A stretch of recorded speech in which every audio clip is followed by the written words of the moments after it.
हम विचार करते हैं कि क्या मनुस्मृति भारत का ही संविधान था या सारे विश्व का संविधान था। तो इस विषय पर बहुत सारे प्रमाण मिलते हैं, ऐसे ऐसे प्रमाण जिनके बारे में आज शायद आप पहली बार सुनेंगे। विश्व में कई सारे प्राचीन विद्वान हुए हैं और वर्तमान के विद्वान हैं जो विश्व में मनु महाराज के संविधान को विश्वव्यापी मानते हैं।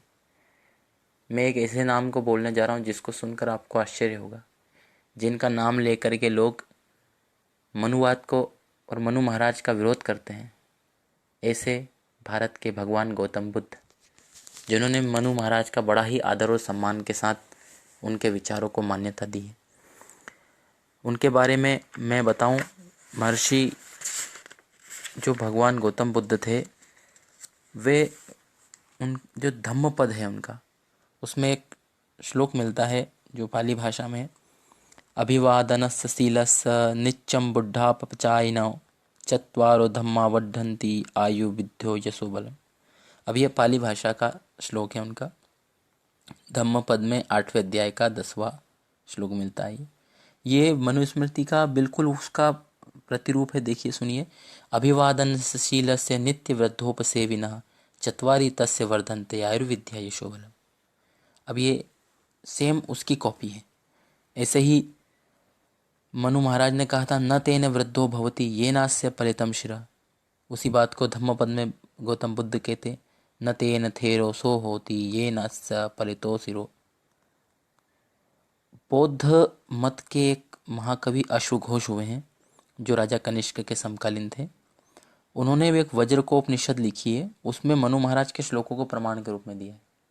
ये मैं उनके बारे में बता रहा हूँ जिनके बारे में कहा जाता है कि आज वर्तमान में ये माना जाता है कि मनुस्मृति पुष्यमित्र शुंग के काल में लिखी गई, जबकि गौतम बुद्ध तो पुष्यमित्र शुंग से पहले हुए थे। वे महर्षि मनु का नाम लेते हैं, महर्षि मनु के श्लोकों का उद्धृत करते हैं। आचार्य कौटिल्य, वो भी मनुस्मृति का वर्णन करते हैं, मनुस्मृति के श्लोकों को अपने इसमें प्रमाण के रूप में उल्लेख करते हैं। रामायण महाभारत जो प्राचीन महाकाव्य, उनमें मनुस्मृति का उल्लेख है। वहीं ब्राह्मण ग्रंथों में मनुस्मृति का उल्लेख है। ब्राह्मण ग्रंथ वेदों के बाद की रचनाएं मानी जाती है, लेकिन ये मनुस्मृति वेदों के और ब्राह्मण ग्रंथों के मध्य की रचना है। इससे ये सिद्ध होता है कि मनुस्मृति बहुत प्राचीन है। पुष्यमित्र शुंग के काल में मनुस्मृति में प्रक्षेप हुए, उसको मैं आपको अभी आगे बताऊंगा। उसके पहले मैं आपको और बता रहा हूँ कि मनुस्मृति के बारे में विश्व के विद्वान क्या मानते हैं। मैं आपको जर्मन के विश्वविख्यात दार्शनिक फ्रेडरिक नीत्शे, जिन्होंने अपनी पुस्तक लिखी है द विल पावर, उसमें उन्होंने पेज नंबर 126 पे लिखा है, बुक नंबर 2 में, close the Bible and open the code of Manu. वे कहते हैं कि इस बाइबल को बंद करो और मनु महाराज के जो मनुस्मृति उसको पढ़ो। यूरोप के लेखक पी थॉमस अपनी पुस्तक Hindu religion customs and manners, उसमें लिखते हैं, the code of Manu is the great antiquity only less ancient than the 3 Vedas. यानी मनु का संविधान सर्वोच्च स्थान रखती है, वेदों के बाद उसी का सर्वोच्च महत्व है।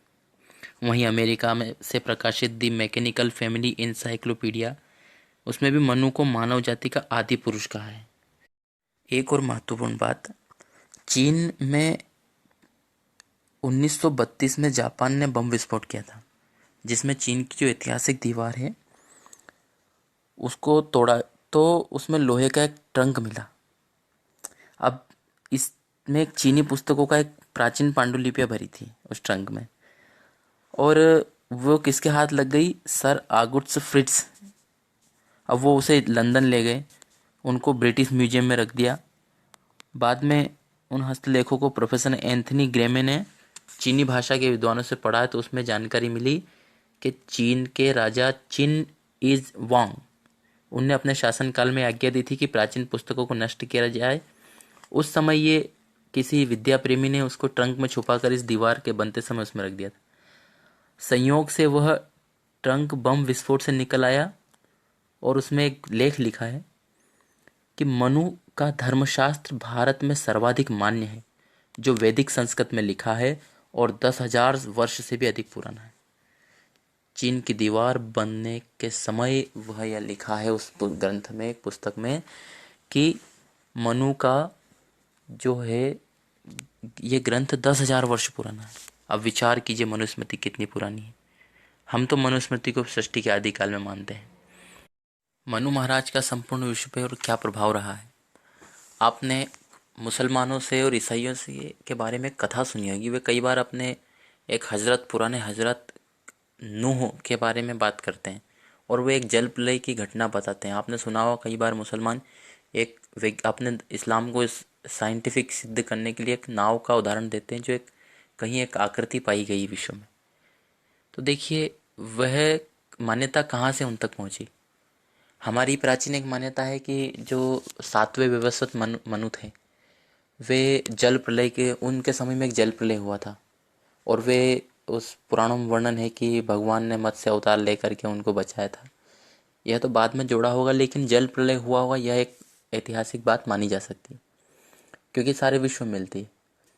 अब वो जो महाराज मनु थे, वो मनु का अपभ्रंश किस तरह हुआ। मनु मनु मनु नूह, हजरत नूह हो गए। और जैसे हमारे मनु के विवस्वत मनु जो थे, उनके दो पुत्र थे, एक पुत्र था एक पुत्री थी। तो जो पुत्र था, बड़ा पुत्र, वो इक्ष्वाकु था और उससे क्षत्रियों का एक सूर्य वंश चला, भगवान राम और जिस वंश में आते हैं। वहीं उनकी एक पुत्री थी ईला, उनसे चंद्रवंश चला जिसमें भगवान कृष्ण आदि आते हैं। तो ये विवस्वत मनु के से दो वंश चले, सूर्य वंश और चंद्रवंश। ऐसे ही हजरत नूह से भी हेम वंश और सेम वंश चला। हेम यानी सूर्य और सेम यानी चंद्र। वो की वही घटना जो हमारे यहाँ होती वही वे मानते हैं, बस खाली नाम में अपभ्रंश हो गया। ऐसे कई सारे प्रमाण हैं जिससे सिद्ध होता है कि महर्षि मनु का संविधान विश्वव्याप्त था और उनकी कहानी, घटनाएं सर्वव्याप्त थी।